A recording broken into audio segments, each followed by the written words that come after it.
Assalamualaikum warahmatullahi wabarakatuh. My name is Nimas Amrina Rosada and my student number is 0703-1282-126146. Today in lecture 4 at Friday 18th February 2022, I make this video to doing my exercise about summary the materi. To explain the materi, I will explain with bahasa. The title of the materi is Pronouns Reference atau referensi kata ganti. Kata ganti sendiri adalah bagian dari percakapan yang menggantikan kata benda atau frase kata benda untuk menandai seseorang atau untuk meminta sesuatu. Kata ganti bisa menggantikan subjek, objek, dan kepemilikan. Selanjutnya ada kata benda. Kata benda atau noun merupakan singkatan dari pronoun. Contohnya, Susan purchased an airline ticket and now she can't find it. Susan membeli tiket pesawat dan sekarang dia tidak dapat menemukannya. Susan diubah atau dirujuk kepada she atau dia. Sedangkan airline ticket itu merujuk kepada it yang bisa berarti nya atau itu. Selanjutnya ada beberapa poin penting dalam referensi kata ganti. Yang pertama, membuat kata ganti lebih jelas. Kata ganti digunakan untuk menggantikan kata benda. Kata-kata yang mereka ganti adalah pendahuluan atau berada di awal kalimat. Sebuah kalimat tidak jelas jika pembaca tidak dapat mengidentifikasi kata yang mendahulinya yang diganti dengan kata ganti. Contohnya, Hilma told Lia to drive. Hilma mengatakan kepada Lia bahwa dia sedang mengemudi. Yang kedua ada kata ganti merujuk pada sesuatu. Terkadang orang menyiratkan referensi tanpa secara khusus menyatakannya atau tanpa secara khusus menunjukkannya. Contoh, people in Broket trap for furs in the winter. Orang-orang di Broket menjebak atau menyiapkan perangkap bulu di musim dingin.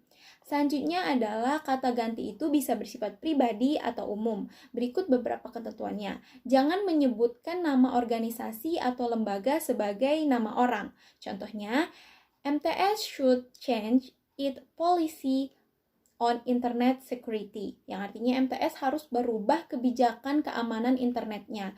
Kita di sini menggunakan its policy on internet security, bukan their policy on internet security. Ketentuan yang kedua yaitu gunakan kata ganti orang dengan orang. Contohnya Sally bought milk from the man who owns the store. Artinya, Sally membeli susu dari pria yang memiliki toko. Di sini kita menggunakan who owns the store, bukan that owns the store. Selanjutnya, jangan menyebut diri Anda atau yourself dengan sebutan you. Kita hanya dibolehkan menggunakan you untuk merujuk langsung kepada pembacanya. Contoh, I like skiing because it gets me out in the winter. Yang artinya, saya suka bermain ski karena itu membawa saya keluar di musim dingin. Di sini kita menggunakan it gets me out in the winter, bukan it gets you out in the winter. Karena kalau kalau menggunakan you artinya adalah karena dapat membawa Anda keluar, bukan karena dapat membawa saya keluar.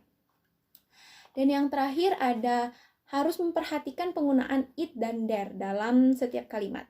It dan there adalah kata yang tidak memiliki arti atau kata-kata pengisi. There tidak pernah menjadi subjek dalam kalimat. Jadi kita harus mencari atau menemukan subjeknya dalam suatu kalimat tersebut. Contohnya, there is a package on the corner.